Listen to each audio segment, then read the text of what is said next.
Hi, good day. எங்கள் வீட்டில் பாத்ரூமில் இருக்கிற வாட்டர் ஹீட்டர் அடிக்கடி ஸ்பாயில் ஆகுது. அடிக்கடி மாற்றணுன்னா நீங்கள் வாட்டர் ஹீட்டர் மாற்றணும் அவசியம் இல்லை.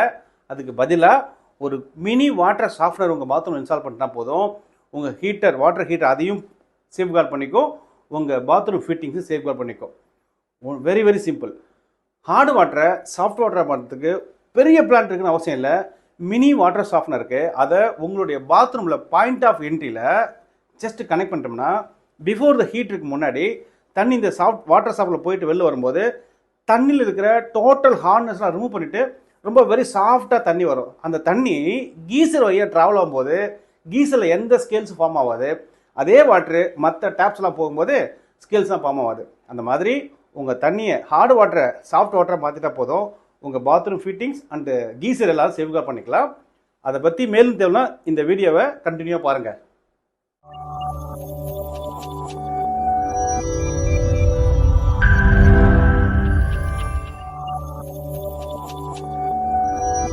இப்போது நீங்கள் பார்க்குறது சென்னை ஐயப்பாக்கம் அந்த ஏரியாவில் இருக்கிற ஒன் ஆஃப் அவர் கஸ்டமர். அவர் வந்து ஐயப்பாக்கத்தில் ஏரியாவில் கொஞ்சம் ஹார்ட் வாட்டர் தான் இருக்குது. நம்ம டீம் போய் வாட்டர் டெஸ்ட் பண்ணி பார்த்ததில் அதில் 550 ஹார்ட்னஸ் இருக்குது. ஆக்சுவலாக ஒரு பிரச்சனை என்னென்னா அவருடைய வாட்டர் ஹார்டாகிறதால தண்ணி கீசர் வழியே வரும்போது அடிக்கடி கீசரை மாற்ற வேண்டியிருக்கு. வாட்டர் ஹீட்டர் இருக்கு இல்லையா, அந்த கீசரை வந்து மாற்ற வேண்டிய சூழ்நிலை இருக்குது. நம்ம டீம் போய் கரெக்டாக வாட்டர் டெஸ்ட் பண்ணி பார்த்துட்டு அந்த தண்ணியில் ஹார்ட்னஸ் வந்து பார்த்திங்கன்னா டோட்டல் ஹார்ட்னஸ் 550க்கு மேலே இருக்குது. லெஸ் தென் 100க்குள்ளே இருக்க வேண்டிய ஹார்ட்னஸ் 550க்கு மேலேன்னா கண்டிப்பாக வேறு வழியே இல்லை. 6 மடங்கு அதிகமாக இருந்தால் வாட்டர் ஹீட்டர் தாங்குமா? தாங்காது. அதனால் நம்ம வந்து இப்போ நீங்கள் இந்த வீடியோவை பார்க்குற மாதிரி பாத்ரூம் வாட்டர் சாஃப்ட்வேர் ரெக்கமெண்ட் பண்ணோம். அவர் அக்செப்ட் பண்ணிட்டார். அதுக்கப்புறம் இன்ஸ்டால் பண்ணி கொடுத்தோம். அதே வாட்டரு இந்த வாட்டர் சாஃப்ட்வேரில் போயிட்டு கீசர் வழியாக வரும்போது தண்ணி சாஃப்டாக இருக்குது. ஸோ இனி வரப்போகிற காலங்களில் லைஃப் டைம் கீசரை மாற்றவும் தேவையில்லை, மெயின்டெனன்ஸும் பண்ண தேவையில்லை. ஏன்னா அது வாங்கின புதுசில் எப்படி இருக்கோ அதே மாதிரி உள்ளுக்குள்ளே ஃப்ரெஷ்ஷாக இருக்கும். ஏன்னா ஸ்கேல்ஸ் படியாது. பிகாஸ் ஹார்ட்னஸ் அதிகமாக இருந்தால் தான் அந்த ஹீட்டர் காயில் இருக்கு இல்லையா, அந்த ஹீட்டர் காயில் போயிட்டு ஸ்கேல் படிஞ்சு வெள்ளை வெள்ளையாக ஆகிடுறது தான் ஃபஸ்ட்டு ஒரு லேயர் ரொம்ப இருக்கும். செகண்ட் லேயர் போகும்போது திக்காக இருந்து அது வந்து ஆகிற டைமும் அதிகமாகவும் கரண்ட் கன்சப்ஷன் அதிகமாகவும் அப்புறம் ஒரு ஸ்டேஜில் தண்ணியோட ஃப்ளோ கண்ட்ரோல் ஆகிட்டு அந்த டேப்ஸ்லாம் க்ளோஸ் ஆகிடும். அந்த பைப்பு இன்புட் அவுட்புட் லைன் இருக்கு இல்லையா, அது வந்து க்ளோஸ் ஆச்சுன்னா தண்ணியே வராது. அப்புறம் தான் மாற்றிருக்காரு. ஸோ இப்போ நீங்கள் இந்த வீடியோவில் பார்க்குற மாதிரி நம்ம ரெக்கமெண்டேஷனுக்கு அப்புறம் வாட்டர் வந்து சூப்பராக இருக்குது, இஸ் ஹாப்பி. ஸோ அதுக்கு முன்னாடி நீங்கள் ஹார்டு வாட்டர்னா என்ன, அது எப்படி உருவாகுது, அது எப்படி வாட்டர் சாஃப்ட்வேர் சால்வ் பண்ணுன்னு இந்த வீடியோ கண்டினியூவாக பாருங்கள். அதுக்கான தகவல் கிடைக்கும். நீங்கள் அப்பார்ட்மெண்ட்டில் இருந்து உங்களுக்கு ஹார்ட் வாட்டர் பிரச்சனை இருந்ததுன்னா இதுக்கு ஒரே சொல்யூஷன் பாத்ரூம் வாட்டர் சாஃப்ட்வேர். அதை பற்றி மேலும் தகவல் தேவைன்னா இந்த வீடியோவை கண்டினியூவாக பாருங்கள். நன்றி. ஹார்டு வாட்டர்னா என்னன்னு முதல்ல தெரிஞ்சுக்கணும். ஹார்டு வாட்டர்னா பூமிக்கு அடியில் பல்வேறுபட்ட லேயர் மணல், ஜல்லி, பாறை இது வழியாக தண்ணி வந்து ட்ராவல் ஆகி நமக்கு கிடைக்குது. அதை போர் மூலியமாவோ இல்லை வெல் மூலியமாவோ நமக்கு கிடைக்குது. அப்படி கிடைக்கிற தண்ணியில் மொத்தமாக 24 வகையான மினரல்ஸ் இருக்குது. அதாவது calcium, magnesium, sodium, iron, ferrous, chloride, fluoride, இந்த மாதிரி 24 வகையான மினரல்ஸ் இருக்குது. இந்த 24 வகையான மினரலில் 2 வில்லங்கள் இருக்காங்க. ஒன்று கால்சியம், மெக்னீசியம்.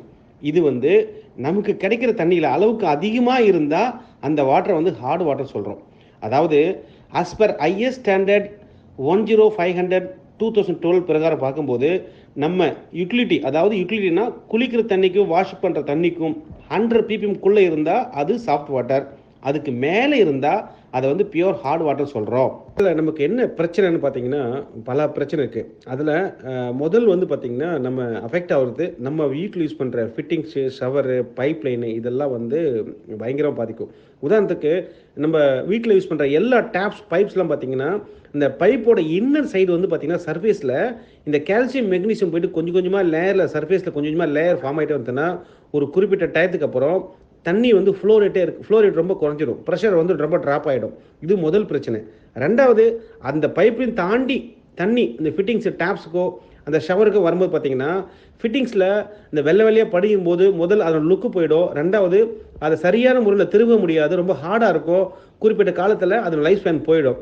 அப்புறம் நம்ம வீட்டில் யூஸ் பண்ணுறது ஷவருக்கு பார்த்திங்களா, வாங்கின புதுசில் ஷவரில் தண்ணி ஃபாஸ்ட்டாக வரும். பட் அந்த லேயர் போய் உள்ளுக்குள்ளே ஃபார்ம் ஆச்சுன்னா அந்த ஷவரோட ஹோல்ஸ்லாம் பிளாக் ஆச்சுன்னா தண்ணி வராது. அதுக்கப்புறம் என்ன பண்ணுவோம், ஷவரில் நம்ம ஊசி வற்றி க்ளீன் பண்ணி தான் அதுக்கு வரும். இதுக்கு அடிப்படை காரணம் தண்ணியில் இருக்கிற எக்ஸஸ் கால்சியம் மெக்னீசியம். அப்புறம் நம்ம வீட்டில் யூஸ் பண்ணுற வாஷிங் மிஷின் பார்த்தீங்கன்னா அதனுடைய ட்ரம்ஸ் பார்த்தீங்கன்னா உள்ளுக்குள்ளே திக்காக லேயர் ஃபார்ம் ஆயிருக்கும் ஒயிட் கலரில். அது பார்த்தீங்கன்னா அந்த கால்சியம் மெக்னீசியம் போயிட்டு ஒரு டெபாசிட் ஆச்சுன்னா எஃபிஷியண்டாக துணி வந்து வாஷ் பண்ணாது, அதனுடைய ஆயில் காலம் குறைஞ்சிரும்.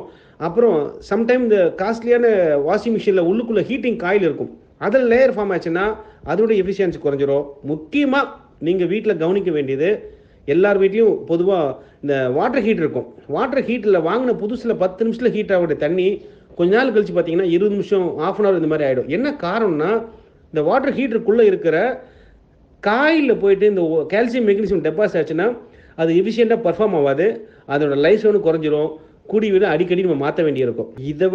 இதை விட முக்கியமானது நமக்கு என்னென்னா பிரச்சனை வந்து ஹார்ட் வாட்டரில் மெயினாக ஹேர் ஃபால்ஸ் ஹெவியாக இருக்கும். அதாவது தண்ணியில் இருக்கிற இந்த கால்சியம் மெக்னீசியம் நம்ம ஹேர் ரூட்ஸில் போய் ஃபார்ம் ஆயிடுச்சுன்னா நிறையா குளிக்கும் போது நிறையா அப்படியே கொத்து கொத்தா முடி வரும். லேடிஸ்க்கு தலை சீவும் போது சீப்லேயே அப்படியே கொத்து கொத்தா முடி வரும். காரணம் என்னன்னாக்கா இந்த எக்ஸஸ் கால்சியம் மெக்னீசியம் தான். அதை விட முக்கியமானது ஸ்கின். சில பேர் பேசிக்கலி அவங்க கலராக இருப்பாங்க, ஹார்ட் வாட்டரில் குளிச்சு அவங்க அந்த ஸ்கின் வந்து ரொம்ப ரஃப்பாக மாறி க்ரீம் போட்டு ஒரு மாதிரி பிளாக்காக மாறுவாங்க. ஸ்கின் இச்சிஸ்னா வர காரணம் வந்து இதுதான். குழந்தைங்களுக்குலாம் வந்து ஹார்ட் வாட்டரில் குளிக்கும் போது ஸ்கின் இச்சிஸ் தான் வரும். அது நீங்கள் டாக்டர் போனால் அவரே சொல்லுவார், முதல்ல தண்ணி மாற்ற சொல்லுவாங்க. ஸோ ஹார்ட் வாட்டர் வந்து ஸ்கின்னுக்கு வந்து ரொம்ப ரொம்ப ஒரு எகென்ஸ்டான ஒரு விஷயம். அதை விட நீங்கள் கவனிக்க வேண்டிய விஷயம், நீங்கள் இந்த ஹார்ட் வாட்டரில் குளிச்சிங்கன்னா ஃப்ரெஷ்னஸே இருக்காது. பொதுவாக நீங்கள் இந்த ஹீல் ஸ்டேஷனில் போய் குளிச்சிங்கன்னா ஃப்ரெஷ்ஷாக ஃபீல் பண்ணுவீங்க அன்றைக்கி டே ஃபுல்லாக. காரணம் என்னன்னாக்கா, நம்ம குளிக்கும் போது தண்ணி மேலே ஊற்றணும்னா கீழே வந்து தண்ணி ட்ராவல் ஆகி வரும்போது தண்ணி வந்து நம்ம உடம்புல இருக்கிற டிஷ்யூ மூலிமா ட்ராவல் ஆகும் நார்மலாக. பட் இதே ஹார்ட் வாட்டராக இருந்தால் ட்ராவல் ஆகாது, சரன்னு கீழே வந்துடும். ஆக்சுவலாக நம்ம காலையில் ஏந்து குளிக்கிறோம்ல, அது குளியல் கிடையாது, அது பேர் குளிர்வித்தல். நம்ம ஆளுங்க தான் மாற்றி விட்டாங்க. ஆக்சுவலி குளிர்வித்தல் அப்படின்ற போது சாஃப்ட் வாட்டரில் அந்த தண்ணி வந்து டிஷ்யூலேயே ட்ராவல் ஆகும்போது அன்றைக்கி டே ஃபுல்லாக நம்ம ஃப்ரெஷ்ஷாக ஃபீல் பண்ணுவோம். பட் ஹார்ட் வாட்டரில் குளித்தா எந்த எஃபெக்டிவாக இருக்காது. இன்ஃபேக்ட் சொட்டிங் அதிகமாக வர காரணம் பிகாஸ் ஆஃப் தண்ணியில் இருக்கிற அளவுக்கு அதிகமாக இருக்க calcium and magnesium. Not least இந்த ஹார்ட் வாட்டர் பார்த்தீங்கன்னா நம்ம வீட்டில் எவ்வளோதான் காஸ்ட்லியாக வந்து டைல்ஸு மார்பிள்ஸ் வாங்கி வச்சுருப்போம், அதையும் இந்த கால்சியம் மெக்னீசியம் வந்து விட்டுறாது. பொதுவாக இந்த டைல்ஸ் மார்பிள்ஸில் இந்த ஹார்ட் வாட்டர் வீட்டில் க்ளீன் பண்ணும்போது தண்ணி போய் அப்படியே ஸ்டோர் ஆகி இந்த ஒரு ட்ராப்பாக இருக்கும்போது அது ஒரு கூடிய விரைவில் ஒரு லாங் டைம் பார்க்கும்போது அப்படியே டைல்ஸ் மார்பிள்லாம் ஒரு மாதிரி வெள்ளை வெள்ளையாக படிஞ்சிருக்கும். கொஞ்ச நாள் அது பேச்சஸாக வரும். இந்த டைல்ஸ் மார்பிள்ஸ் லுக்கே போயிடும். இந்த கார்னர் எட்ஜெல்லாம் பார்த்தீங்கன்னா கொஞ்சமாக பீல் ஆகிட்டே வரும், பிச்சுட்டு வரும், அப்படியே ஒரு பேட்சாக வரும். இதுக்கும் மெயின் காரணம் தண்ணியில் இருக்க எக்ஸஸ் கால்சியம் மெக்னீசியம். அண்ட் நம்ம என்னதான் காஸ்ட்லியான கிளாத் யூஸ் பண்ணாலும் அந்த கிளாத்தில் இந்த டிடர்ஜென்ட் மூலமாக ரியாக்ட் ஆகிறதால சீக்கிரமாக பீல் ஆகிடும். அதை நம்ம வந்து அந்த டிடர்ஜென்ட் இந்த எக்ஸஸ் கால்சியம் மெக்னீசியம் மூலிமா அப்படியே இந்த கிளாத் வந்து ஒரு மாதிரி டல்லாக ஆகிடும். இதுக்கு எல்லாத்துக்குமே அடிப்படை காரணம் தண்ணியில் இருக்கிற excess calcium magnesium. Okay, so இப்போ நம்ம வந்து ஓரளவு ஹார்ட் வாட்டர்னா என்னன்னு ஓரளவு புரிஞ்சிருக்குன்னு நினைக்கிறேன். பட் இந்த ஹார்ட் வாட்டரை ரிமூவ் பண்ணுறதுக்கு வேர்ல்டுலேயே 2 ஆப்ஷன் தான் இருக்குது. ஒன்று ரிவர்ஸ் ஆஸ்மோசிஸ் டெக்னாலஜி, இன்னொன்று வந்து water softener. But reverse osmosis டெக்னாலஜின்றது ரொம்ப காஸ்ட்லியான ப்ராசஸ். அதையும் மீறி சொசைட்டிக்கு நம்மளே எகெயின்ஸ்டாக இருக்கும். தண்ணி வாட்டர் வேஸ்டேஜ் ஹெவியாக இருக்கும், ரெக்கரிங் காஸ்ட் ஹை, இபி அதிகமாகும். பட் அதனால் பொதுவாக ஆரோ வந்து நம்ம வந்து ரெக்கமெண்ட் பண்ணுறது கிடையாது. பட் பெஸ்ட் சொல்யூஷன் பார்த்தீங்கன்னா இந்த ஹார்ட் வாட்டர் ரிமூவ் பண்ணுறதுக்கு வாட்டர் சாஃப்ட்னர் தான். ஸோ வாட்டர் சாஃப்ட்னர் தான் பெஸ்ட் சொல்யூஷன். ஹார்ட் வாட்டர்னா என்னென்னு பார்த்தோம். இப்போது வாட்டர் சாஃப்ட்னா என்ன, அது எப்படி ஒர்க் ஆகுது, அது நம்ம எப்படி டிசைன் பண்ணணும் பார்க்குறோம். ஸோ ஃபர்ஸ்ட் ஆஃப் ஆல் இந்த வீடியோவில் நீங்கள் பார்க்குற மாதிரி இது ஒரு கம்ப்ளீட் சிஸ்டம். அதாவது ஒரு பெரிய சிலிண்டர், ஒரு வெசல் இருக்குது, அதுக்குள்ளே ஒரு ரெசின், அதாவது லிக்யூட் ஃபார்மில் இருக்குது. அதுக்கப்புறம் ஒரு மல்டிபோர்ட் வால்வு, பிரைன் டேங்க், இதுதான் கம்ப்ளீட் சிஸ்டம். பட் இந்த வெசலுக்குள்ளே இருக்கிற மெட்டீரியல் பார்த்தீங்கன்னா 225 NAF ஃபுட் கிரேட் ரெசின். அதாவது ஃபுட் கிரேட் ரெசின்னா நமக்கு வந்து எது சைடு எஃபெக்ட் கிடையாது, அந்த மாதிரி ஒரு ரெசின் தான் இதில் யூஸ் பண்ணுறோம். பட் இந்த சிலிண்டருக்குள்ளார தண்ணி இன்புட்டில் போயிட்டு வெளியில் வரும்போது இந்த ரெசின்குள்ளே வாட்டர் ட்ராவல் ஆகிறதால தண்ணியில் இருக்கக்கூடிய கால்சியம் மெக்னீசியம் எல்லாத்தையும் அட்ராக்ட் பண்ணிவிட்டு வெரி சாஃப்ட் வாட்டர் தான், அதாவது ரெயின் வாட்டர் மாதிரி ரொம்ப சாஃப்ட் வாட்டர் தான் வெளியில் வரும். அப்போது அதோட அவுட்புட் பிபிஎம் எவ்வளோ இருக்குன்னு பார்த்தீங்கன்னா less than 25 ppm தான் இருக்கும். ஓகே, வெரி சாஃப்ட் வாட்டர் வெளியில் கொடுக்கும். பட் இதை வந்து ஒரு குறிப்பிட்ட காலத்துக்கு அப்புறம் இதை வந்து ரீஜெனரேஷன் பண்ணும். அதாவது த்ரூ சால்ட்டு மூலிமா, ராக் சால்ட், கல் உப்பு இருக்கு இல்லையா, அந்த பிரைன் டேங்கில் போட்டுட்டு அதை ரின்ஸு, சர்வீஸு, பேக் வாஷ் அப்படின்ற ஒரு மோடு இருக்குது. கிட்டத்தட்ட ஒரு 45 minutes நம்ம செலவு பண்ண வேண்டியிருக்கும். இன்கேஸ் நம்ம மேனுவல் மாடலாக போட்டோம்னாக்கா அதை சர்வ் பண்ணிட்டோம்னா ஒரு குறிப்பிட்ட வாட்டர், ஒரு குவான்டிட்டி ஆஃப் வாட்டருக்கு அப்புறம் இதை வந்து ரெகுலராக பண்ணணும். இதில் இன்னொரு முறையும் கூட இருக்குது, ஆட்டோமேட்டிக் மாடல். ஆட்டோமேட்டிக் போட்டுட்டுனா நம்ம உப்பு கொட்டுறது மட்டும்தான் வேலை. பட் இந்த மிஷின் இருக்கிற ஒரு மினி கம்ப்யூட்டர் வந்து based on the litre capacity or based on the number of time days பொறுத்து அதையே தானே தண்ணி விட்டு க்ளீன் பண்ணி ரின்ஸ் பண்ணி சர்வீஸ் பண்ணி ரெடி ஆகிக்கும். இந்த மாதிரி 2 முறை இருக்குது. இப்படி தான் வாட்டர் சாஃப்ட்னர் ஒர்க் ஆகுது. வாட்டர் சாஃப்ட்னரை பொறுத்தவரைக்கும் கெப்பாசிட்டி அந்த டிசைன் எப்படி பண்ணணும்னா, முதல்ல கவனிக்க வேண்டியது டோட்டல் அமௌண்ட் ஆஃப் ஹார்ட்னஸ் எவ்வளோ இருக்குது ரா வாட்டரில், அவங்களோட பர் டே கன்சப்ஷன் என்ன, மோட்டரோட ஃப்ளோ ரேட் என்ன, பைப் சைஸ் என்ன, இதெல்லாம் பார்த்து தான் டிசைன் பண்ண முடியும். அப்படி டிசைன் பண்ணிட்டோம்னா, ப்ராப்பராக பண்ணிட்டோம்னா, பண்ணும்போதே சரியான முறையில் தகவல் எடுத்து பண்ணோம்னா லாங் டைமுக்கு பிரச்சனை இல்லாமல் ஒர்க் ஆகும். அப்படி தான் இப்போ நாங்கள் டிசைன் பண்ண தான் இப்போ நீங்கள் இந்த வீடியோவில் பார்க்குறீங்க. Hi, this is doctor Sakthivel, CEO of Aqua Pure Plus. We are alkaline based RO water purifier and customized water softener manufacturer past 25 years with the help of 1,52,000 happy customer all around Tamil Nadu, Karnataka, Kerala. Thank you.